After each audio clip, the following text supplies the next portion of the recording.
it's Jade. I'm back with you again with another video.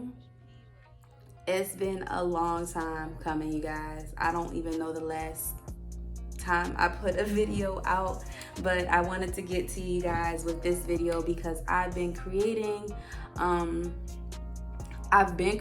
this one video like months ago regarding like my online preschool, and I just never put it out. So I am now doing the video all over again because I feel like what I was saying in the last video, it just is no longer relevant. So fast forward, today it is October 6th and it's 10:11 p.m. and hopefully you guys get this video tonight. So I had a lot of people inquiring about my online preschool business and how I got into that.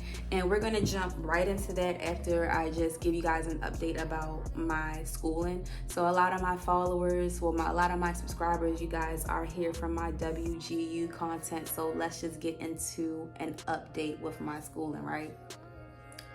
Oh my goodness, my term went by so fast, you guys. So I believe my term started in May, so June, July, August, September, October, November. My term ends the end of October. So did I accelerate? No, but I think I said I wanted that to be one of my plans. I just like, you know what? Everyone is in WGU, they are accelerating. You can do 30 classes in a term, in a semester. Me too. No, I did not do that. I only completed 2 classes and now I'm cramming my last 2. So the 2 classes that I did do was Math for Elementary Educators 1, and I also did Health. And the last 2 classes that I had signed up and scheduled were Intro to Humanities and Educational Psychology, which I am currently supposed to be working on right now. So yeah, what happened, I definitely could have been finished these classes sooner than I thought, but it was the summertime. Like, my students graduated May 20th, I believe. And after that meant I was done with school. Like, I just wanted to be free because from August all the way till May, I was just teaching, I was working. I wasn't really out because that was like my first real year in business where my school was actually fully occupied. So I was really dedicated to my business. So yeah, it was the summertime. I just wanted to go out. I wanted to have fun, and yeah, that's what happened. Anywho, what I wanted to say. Moving forward though, I still don't think I will be accelerating. I just want to finish my degree. That's just really it. Now, if I so happen to bang out classes, since everything is like not this summer no more and I'm able to just focus on my schoolwork, maybe I can knock out more than 4 this term. But other than that, I don't think I am going to be one of those people that just finish WGU in 18 months that we be seeing here on YouTube. You won't be catching those videos from me. Now, if you guys do see that, yeah, that's good. That means I was focused. But other than that, no, I think I'm just going to keep on going with the 4 classes and 4 classes a term and keep it moving. So yeah, I have 30 days. Well, I have 24 days to finish 2 classes, you guys, so pray for me. But other than that, that's not what this video is going to be about. This video is about my online preschool business. So if you guys are wanting to learn how to start one, then just stay tuned and continue watching this video. So now, if you guys are still here to learn more about how to start your online preschool business, then definitely just listen because I'm going to drop some gems. So how I got started with the online preschool business was, of course, during the pandemic. I have a little one who was doing virtual school in kindergarten, and I just thought that was just amazing to see her even just pulling out the laptop. The school issued out laptops and she was on Zoom. So I thought it was easy peasy. I always wanted to actually have a daycare center, but not like an average daycare center. I wanted it to be a preschool. I wanted it to be like a private school for just ages 3 to 5. So, you need capital to start business. And that means I would have need a building. I would have need to go through all of this. I needed to go through licensing. I needed to do this, that, and the third. And it just clicked. I was like, you know what? I'm going to do something virtually online.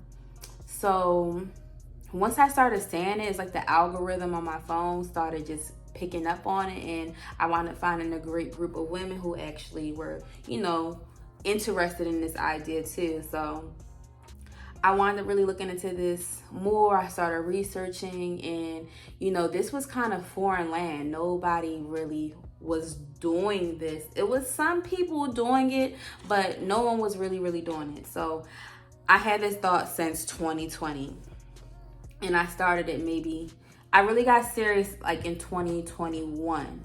So 2021 comes, and I'm like, I got my LLC, I have my domain for my website. It's just time to start promoting. I came up with a brand, and I started really just taking it seriously. Before you know it, my first customer had came. She paid the full tuition, the whole entire year's tuition for a 3-day program that I was offering. So it was like $1,000, and I was like, oh my gosh, this is my first customer. Over $1,000 and like just being sent. So after that, I was like, you know what, I'm going to take this seriously. So I had over 30 students. I seen over like 30 students that school year, and about a good 15 made it to graduation. So I had a ceremony and everything in May, and yeah, and then the rest was history. So basically, with my online preschool, what I am doing is I am just providing education virtually. I meet students through Zoom.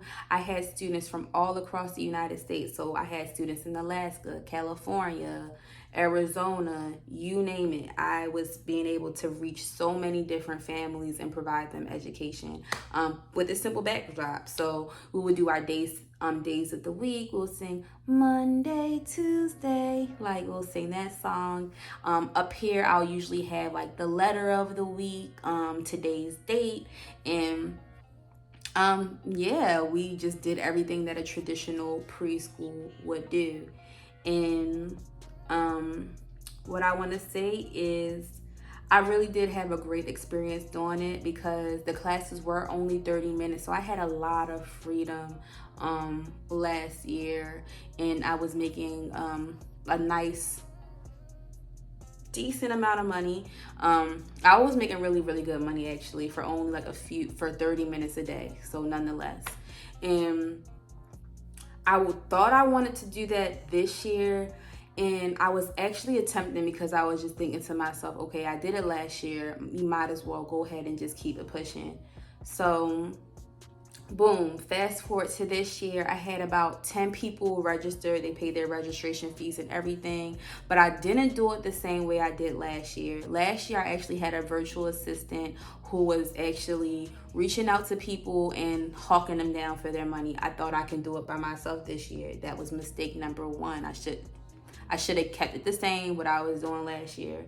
So people were registering from May all the way up until July. So like I said, it was only 10 people. So from May to July, I had people registering. Mind you, this year I told myself, you know what, I'm not going to ask for people. I'm not going to make people make a huge commitment of putting down their tuition right away. I'm going to tell them, pay their tuition the week before. Why would I say that? Anywho, I told people to pay their tuition for their little one a week before class. Crickets. No one paid. 3 people were ready to pay, but 3 people were not going to pay my bills. And it was going to be a waste of time, because I actually tried to make my tuition a lot cheaper this year, because I just felt like I wanted to be able to provide affordable education virtually this year, because like I said, this was something totally new for me. I did know my audience then. My audience was clearly like stay-at-home moms who were pretty well off. So I wanted to kind of change the audience a little bit. I wanted to just reach more moms and parents, and clearly that bit me in the butt because the audience that I was having this year, they wasn't trying to pay no money besides 3 parents. So nonetheless, I had just wiped my hands off with it, and I told them I was putting this to the side this year just because I wanted to actually get some systems in place. So now moving forward, I am tackling my online preschool differently, and I am really just back on the mindset of actually wanting to open up my own daycare. So I'm still working on the little artist lab, but just in a different form and fashion. So yeah, you guys have to stay tuned to see what I am talking about. But if you guys are interested in starting an online preschool business, I am trying to do like some coaching sessions. So if you guys are interested and need help with setting up your LLC, getting your domain, and with website design and figuring out how to reach your audiences, then let me know. What else did I have to say? So basically with the little with an online preschool business, you just want to make sure you have a niche, okay? Like I was really focused on the arts. So if you like arts and crafts, then try to make sure that that's something that you really want to offer. If you like science, maybe make it a STEM preschool online where you guys are doing science projects. If you're really focused on books, then make it like a bookworm type of thing where you're focused on a lot of phonics and a lot of reading, even though I don't feel like it's necessary for little ones to start reading. They actually can just memorize what things look like. But reading, don't underestimate them now, but I just feel like it's not necessary. But I think that's the number one thing to really focus on is like what makes your online preschool stand out? What are you offering that's different? So that's one thing. Another thing for just starting an online preschool is it is very short.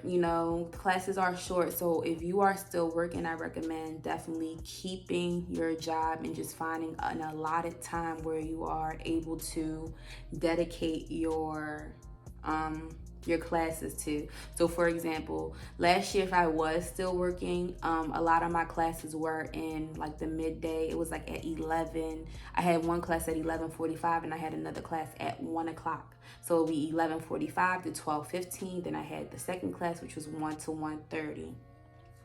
So if I wanted to work, it would have to be basically any time after 2 o'clock, because you want to give yourself 30 minutes to do whatever, maybe even just to drive to work. So basically still figure out how you can work a job so you can still fund yourself and just that's just another stream of income. The third thing is really just really having your plan set out for each and every day on what you'll be teaching. So I know that was that wasn't the best thing I had for me last year, so I wound up fixing that problem. Like I will have like teacher scaries. Like I'm like, what are we learning in class today? I don't know. I hated stressing out and worrying about that. When it came to the arts part, that's where I was most creative at and that I loved doing. But actually when it came to teaching, I was like, oh my gosh, what are we gonna do? So in order for me to X that problem out to make it better for me, I wound up hiring a curriculum developer, and she was able to just create lesson plans for me weekly, and I literally just had to teach it, and just that was it. And then I had the art part that was my forte. So those are the 3 main things really: your niche, making sure you keep your job, and your lesson planning, because after that everything else is fine. Now as far as your audiences and finding these families, it's so many ways you can find them. So if you want to learn more about how you can find your families, then let me know, because you need customers. In my classes, I taught up, my ratio was 1 to 8. So I will be in a classroom or a virtual classroom and there'll be 8 other students. So my classes were all full last year. I had a Tuesday and Thursday class that was filled up with 8 students. And I had a Monday, Wednesday, and Friday class that was filled up with 8 students. I had other classes, but more like people, some some learners started just falling off, and I wound up just, combining them together with the other classes, because I wanted to make sure that my time was very efficient, and I didn't want students to be in there by themselves or with just 3 other learners. I wanted it to be a very fun and engaging classroom. So I thought 1 to 8 was perfect. I tried to look into OutSchool this year. I am approved on there, but it just wasn't looking good for me. I thought, like, if I'm promoting for OutSchool, I might as well promote for my own school. So, but that may be something that you guys want to look into, is maybe creating a teacher profile on OutSchool. So, yeah, that's it about my online preschool. If you guys have any other specific questions, please let me know, because my mind is just like, I don't know. And yeah, so also what I wanted to update you guys on is that I got a job. I actually got a preschool teacher, a lead preschool teacher position, and I'm super excited. So I think I'm going to do day in the life of a preschool teacher vlog. So yeah, you guys can keep up. And the best part about this school that I am teaching at, they do pay for your teacher degree completely 100% up front, and but it has to be with one of the partner schools. And guess what? WGU is one of their partner schools. So I'm super excited to start this journey. I haven't started yet, but as soon as I do start, I'm going to record the first day, you guys. The first day, the first week, so that way you guys can be along this journey of me just trying to figure out which way I am going with my education route. I have a lot of plans that I want to do. I will be writing a children's book. That's one thing for sure. I will have a center. I will have a school, and my virtual learning business. And I wanted to do something else. I can't think of it right now. I think it had to do something regarding like the classrooms. But see, that's how I know it was not that important, because I don't even know. But I just have a lot of things on my mind, and I just love everything teacher related. It's just something about just the teaching business and just the education industry. It's just something that just pulls me to it. I don't know. I love teaching. I love the arts. I love everything just regarding that realm. So I wish I can just put it all together like that, if you guys understand. So I want you guys to let me know what other videos you all would love to see, and thank you so much for just being a part of this journey with me. I am not the best content creator, so hopefully I can post another video soon. But if I don't, pray that I post another video soon, because we are in this together. I would love to hear more about what you guys are doing. I would love to hear about you guys' WGU update. I would love to hear more about your teacher journey. Like, come on now, we are all here together, and let's stay connected, stay blessed, and I pray that we all stay safe and on the right route. And I will see you guys next time. Peace and love. See you. Oh yeah, I forgot to say, if you guys like this video, please make sure that you like, comment, and subscribe. And I did this picture, I painted it. It is for sale right now for $100, so let me know if anyone wants to purchase. But yes, like this video, you guys, and I'll see you guys next time.